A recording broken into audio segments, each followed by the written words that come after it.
It's weird to see it, but Kyle Whittingham is the head coach at Michigan football. His departure from Utah football was strange, and he started to shed a little bit of light on what went down during his Utah Utes exit.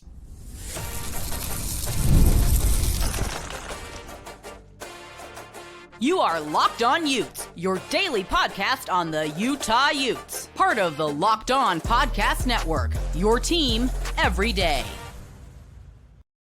Hello, everyone, and thank you for making Locked On Utes your first listen and view of the day. We are part of the Locked On Podcast Network, available wherever you get your podcasts, as well as on YouTube. If it's your first time listening to our show, make sure you like and subscribe. Thank you for making Locked On the #1 sports podcast network, and also a huge shout out to our everydayers. Today's episode is brought to you by our friends at Roojit. With Roojit, if you've been thinking about taking the next step, now's the time. Head to roojit.com/lockedoncollege to get 15% off your order for unlimited time. Roojit ready. Feel present, feel confident, feel ready with Roojit. My name is J.T. Wistrcill. On today's show, we're going to talk about Jay Hill's impending departure from BYU and how that affects Utah. Of course, Utah has a bowl game against Nebraska this week, although it just seems like there's so many other things going on, including, of course, the fact that, where we're starting, Kyle Whittingham last week, of course, did step away from Utah football a few weeks ago, but then was named the head coach of Michigan football. He had his introductory press conference. He is not coaching Utah in their bowl game. He had to step down before because, unfortunately, just the nature of the college football world we live in and the transfer portal chaos that exists, that he's got to go in and start to get his team and his players now, or else he risks losing those guys to the portal. And that's a really talented Michigan team. They were 9-3, so obviously they don't want to lose those guys. So Kyle Whittingham, of course, had his introductory press conference as well. I don't know about you guys. I can't stop watching the video of, or not, I can't stop watching. Every time I watch a video of Kyle Whittingham in a Michigan gear, I just feel like I'm in a nightmare. And I wake up every time and I'm like, oh, he's not the head coach at Michigan. But he is. He really is the head coach at Michigan. It's just weird to look at and see. But he had his introductory press conference and he was asked about a lot of things. But I think the quote I found most interesting was he was just talking about, his timeline at Michigan and also how, in a way, how some things went down at Utah, where he said, well, I signed a 5-year contract at Michigan. Where I made a mistake at Utah is when they started asking me about retirement. I started answering questions. This quote can be found in Jay Drew's story of the Deseret News, where he said, what I made a mistake at in Utah was they started asking me questions about retirement. And I started answering questions and giving my own thing. He said, I'm not that old. I am 66. It is not that old. I feel like I got enough energy and juice to see this through.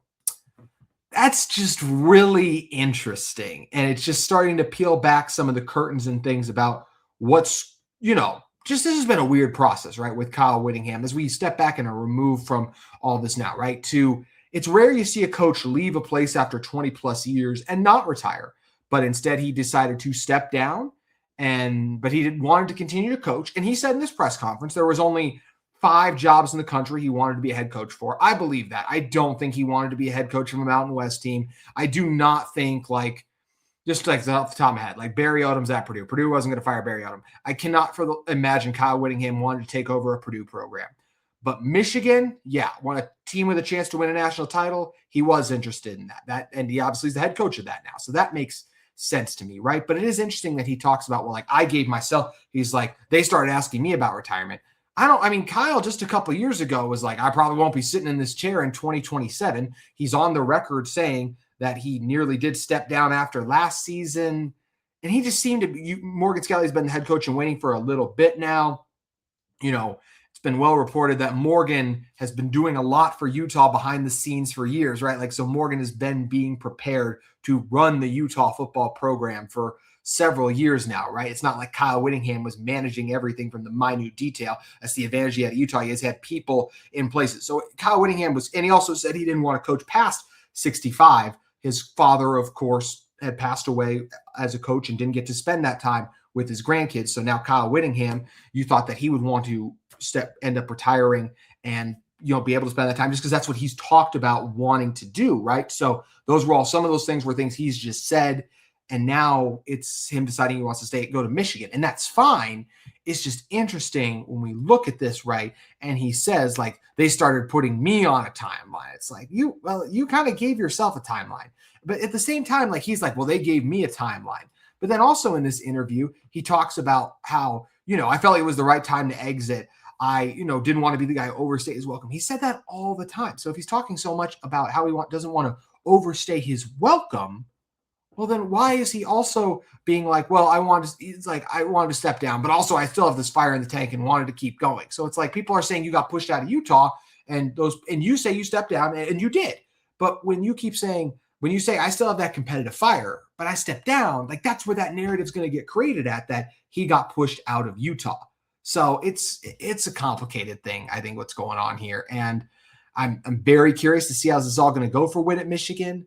And this just makes his exit even cloudier to me because, yes, you were ready to step down clearly from Utah. It seems you said you were ready to step down, but then you're also like, well, I put myself on a timeline there. So now you're making it sound like you wanted to stay with Utah when you say things of that nature. But either way, he's at Michigan now. And he did say some interesting things in his press conference. He was asked about, this is a really good Michigan coaching staff. What are you going to do? And he said, hey, look, I'm going to keep some of the guys in place. He said he's going to keep 2 to 3 of the old coaches probably, and he's going to bring in about 7 to 8 new guys. And we'll talk about who those 7 to 8 new guys are going to be, right? So that's something that I'm very interested to see when it comes up, is who or where some of those coaches are. There's been a lot of reports. As I mentioned, we're about to talk about one of them here in a moment too, but it's very interesting, this whole Kyle Whittingham thing. And it's interesting he's taken over this program. College football is wild. He literally told some of the Michigan coaches they're going to be coaching their last game in this bowl game, and then he's taken over it too. But also, I'll just say what I've talked about all week long last week is I'm not mad at Kyle Whittingham for taking this job. As he correctly stated, it is a top 5 job in the country. He also was asked, what attracted you to this job? And he very quickly, one of the first things he said is it's one of the as good in the country resource-wise. Kyle has a chance to win a national championship at Michigan. He never had a chance to do that at Utah.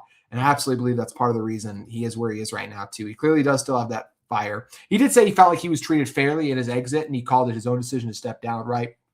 Talked about how great the community treated him as well too, but continued to, say, hey, I got a lot of energy. I'm very skeptical if Kyle's going to make it through 5 years of this deal, just as a guy who was talking about retirement as much as he has, but we'll see. It's going to be very fascinating to see how this all goes. It's going to be very interesting to see the staff that he puts together. I still just hate that he wasn't able to at least finish through the bowl game with Utah, just cap off that legendary career. Why is it so hard for college football programs to leave a place?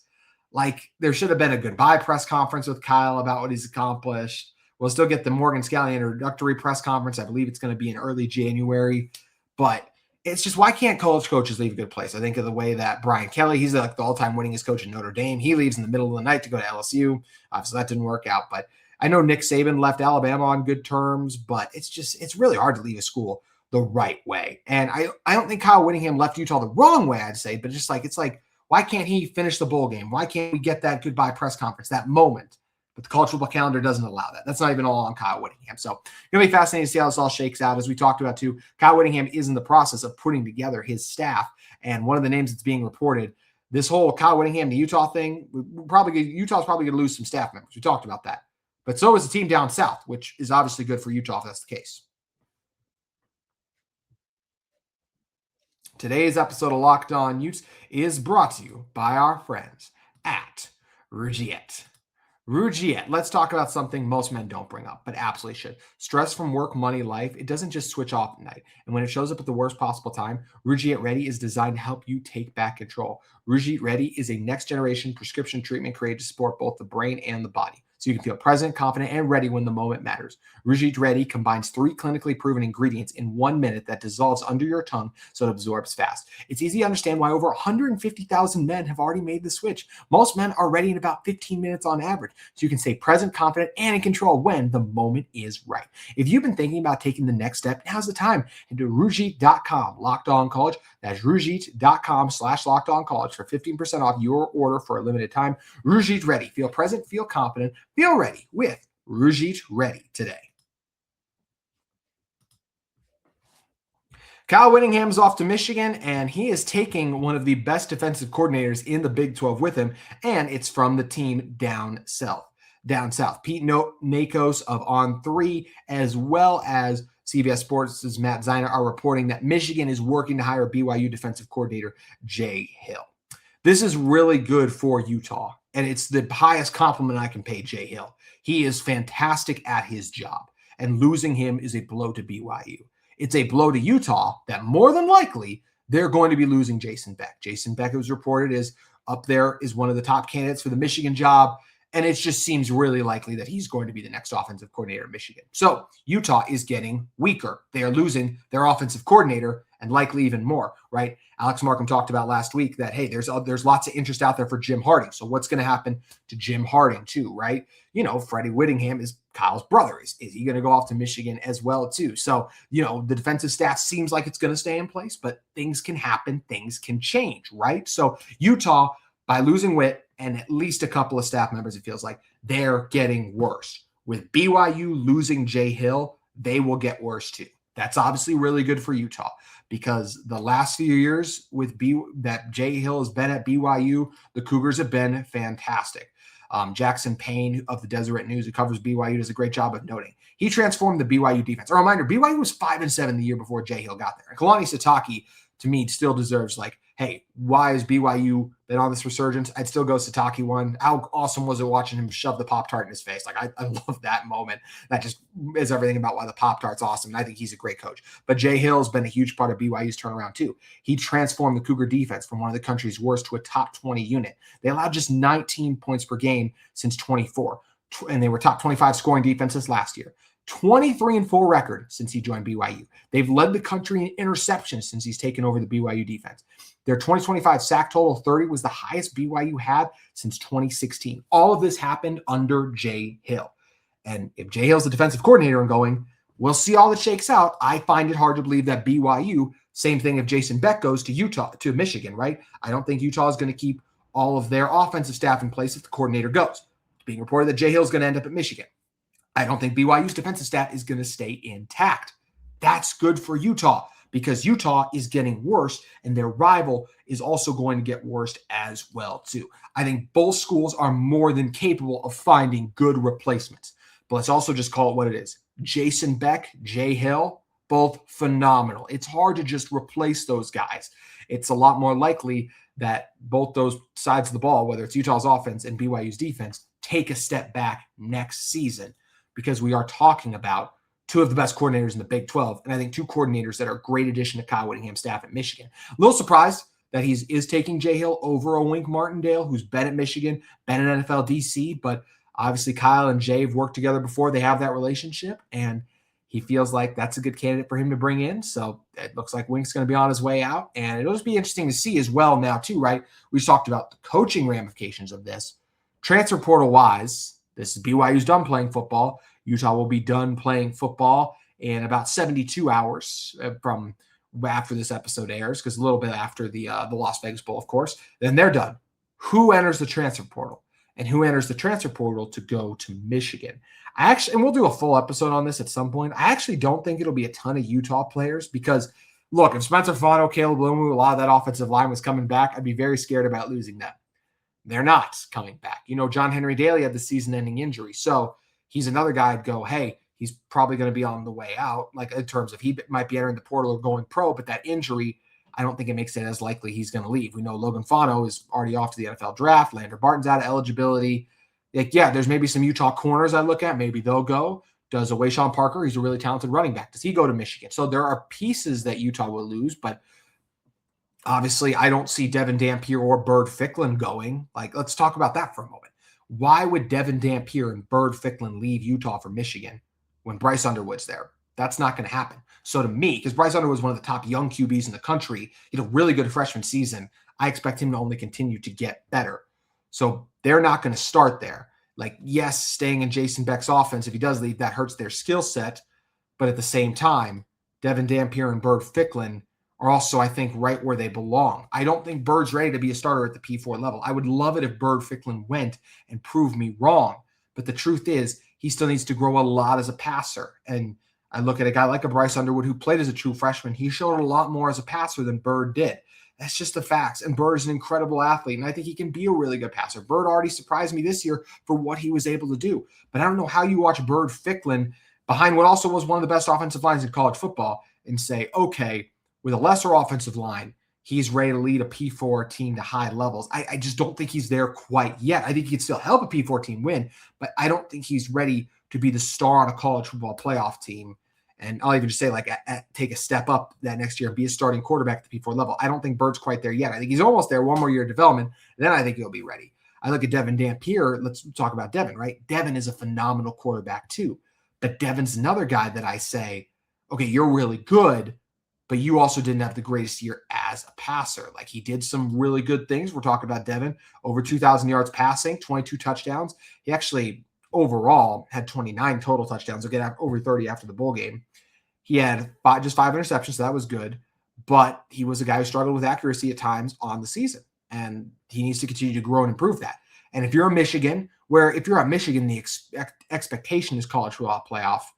Like, Devin Dampier is not at that point of being a guy who will for sure get you to college football playoff. Now, Bryce Underwood maybe not is either, but Bryce Underwood, I do think, showed more as a passer this year than even Devin Dampier did. Devin Dampier is really good too, but once again, I don't see those guys going to Michigan. So could they still enter the transfer portal? I guess it depends on who Utah hires as their offensive coordinator, if Jason Beck does officially leave. But to me, those guys work great as a tandem. I think they stay at Utah. They're still going to be, I feel like, surrounded in a system that fits their need. It all depends on the offensive coordinator hire. They could end up going, but they obviously like it in Utah. They had a really good year there. Yes, the offensive coordinator looks like he very well may be gone, but I trust what this Utah team has in place to surround those guys with talent and make Utah the most attractive P4 option. So I think those guys will end up staying at Utah, but it's going to be interesting to see. But once again, yeah, just going back to the whole Jay Hill thing, Jay Hill's a phenomenal defensive coordinator. So it's the highest compliment I can pay him by being like, it's really good for Utah that he's leaving BYU. It would be bad for Utah if only Utah took hits from their staff and BYU took none. And BYU is going to lose some staff members, and that's going to hurt them too. Could BYU still be one of the 3 best programs in the Big 12 next year? Yeah, Utah could be as well too. But when you lose coordinators like a Utah and a BYU are both going to, that just becomes a lot more difficult. And Jason Beck, Jay Hill, they did a lot of great things this year, and they will be missed in a major way by both of these teams too. So really interested to see if, as I said, it's already being reported that Jay Hill is like the target for Michigan, and they're working to hire him. Jason Beck seems likely like he's going to be Michigan's next offensive coordinator after what he did for Kyle Whittingham this past year. So that'll be interesting to see who Utah turns their attention to. Who does BYU turn their attention to for a defensive coordinator? How does Utah fill spots on their staff, right? All things to be determined in what's always a crazy and turbulent college football coaching carousel. It's funny, the coaching carousel too, it seemed like it had slowed down a little bit, and then the whole Sharon Moore thing happens, and then the Michigan job opens, and then there's the trickle-down effect of that, of now Utah and BYU are losing staff members, so who replaces them? Soon the NFL coaching carousel gets underway, and then staff members and people get fired and hired from there, so then that trickle-down effect happens too. So we're a long way away from being over with the coaching chaos, and obviously so much transfer portal stuff still to happen. But Utah is, of course, right now preparing for a bowl game. How are they going to do in that bowl game? I think very well. But are they in for a letdown now that they've had a lot of chaos happening with Whittingham leaving? We're talking about it momentarily. This episode of Locked On Utes is brought to you by our friends at FanDuel Sportsbook. With FanDuel Sportsbook, it's the place to be for that Friday feeling during basketball season, and FanDuel is making every night even better. Before the game tips off, FanDuel is giving a new way to kick off the NBA weekend with every Friday night an NBA Happy Hour. NBA Happy Hour is your official pregame, a limited time window where special offers drop right inside the FanDuel app before the action starts. Fridays from 6 to 7:30 Eastern have become appointment viewing with the NBA Happy Hour. Opening the FanDuel app during the holiday hour always brings something new. Boosts, bonuses, and surprises. It's easy to check out the weekly specials before tip-off and make moves before the window closes. The time is perfect right before the game, right before the weekend starts. Also, let's not forget with FanDuel, it's not just the NBA, it's the NFL. We got the Monday night game tonight, and then week 18 figures to be electric. How about outside of that? College football, college basketball, NHL, FanDuel has you covered. So before tip-off, check the FanDuel app and see what's dropping during NBA Happy Hour. Every Friday from 6 to 7:30 p.m. Eastern, a little basketball, a little action, and a whole lot of Friday energy. That's NBA Happy Hour only on FanDuel, the official sportsbook partner of the NBA.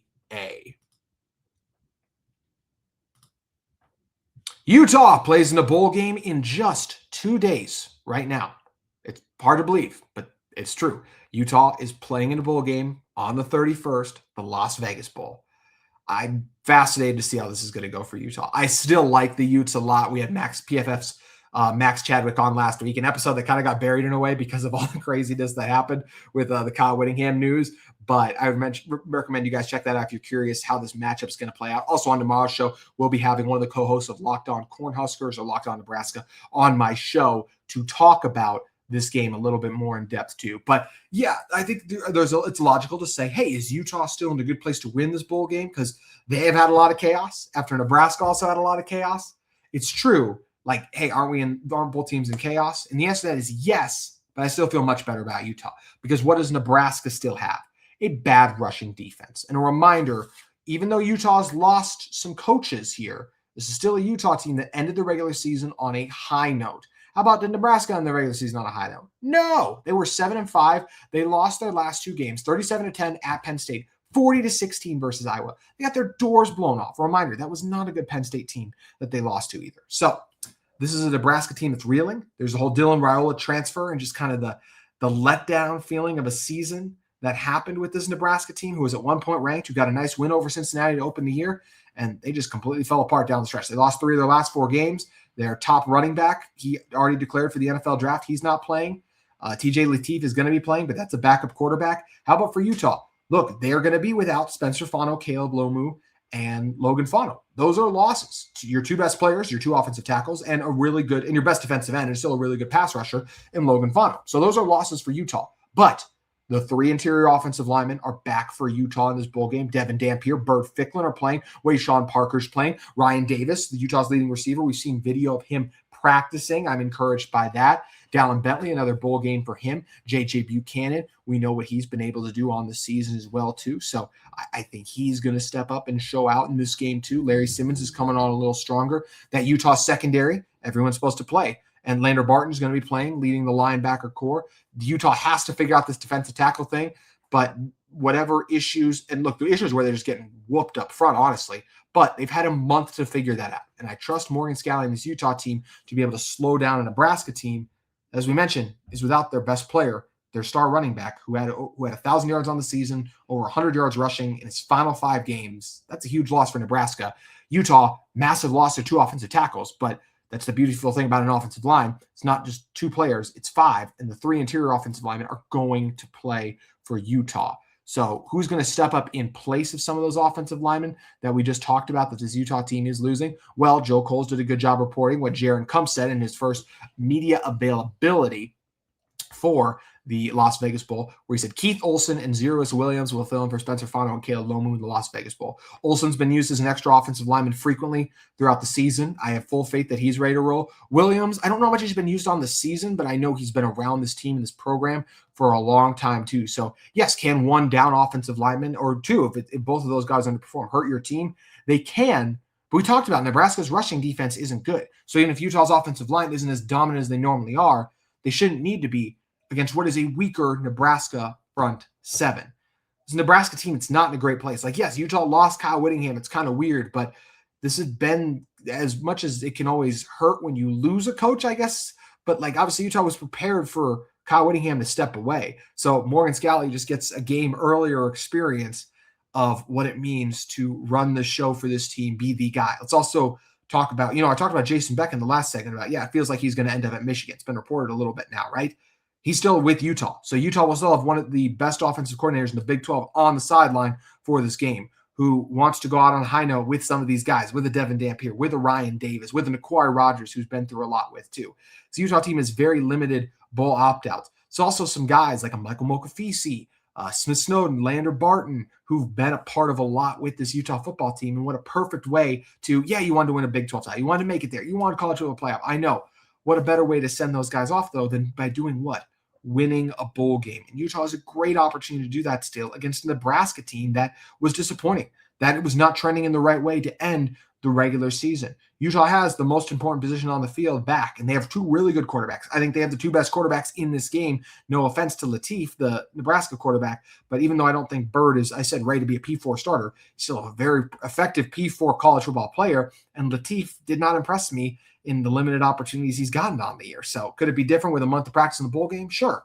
But I like what I've seen from the Utah guys for sure. And I think this Utah team's going to be fired up. They're going to be ready to go. They're out a few players, but like even the pass rush department, yes, no Logan Fano hurts this team. The defensive line, the run defense is a concern because Nebraska's offensive line that opened up the holes for Johnson, the talented back, they're still there. So that's a concern. But at the same time, guys like Vi Mahi have played a ton of football at the defensive tackle spot too. You're looking at those defensive end spots. Cash Dillon has gotten playing time all season long. Lance Holtzclaw has gotten playing time all season long. This is those guys' opportunities to step up and make the most of their opportunities too. And I think Lander Barton's going to have this Utah defense ready to rock and roll. So I'm excited to see what Utah is going to do. Yes, there's been a lot of chaos. Huge distraction with Kyle Whittingham moving on and all the noise about the assistants. But at the end of the day, I think this Utah team comes together. I think they take care of business against Nebraska. And as I mentioned, make sure you guys tune in again tomorrow's show. We're going to have our crossovers with Locked On Nebraska and talk about this bowl game in more depth. Thank you guys so much for making Locked On Utes your first listen and view of the day. We'll be back with you tomorrow, getting you ready for Utah versus Nebraska in the Las Vegas Bowl. Leave your thoughts in the comments below on what you think is going on with this Utah team amidst all the Kyle Whittingham chaos, as well as how you're feeling going into this bowl game. And we'll see you on tomorrow's Locked On Utes.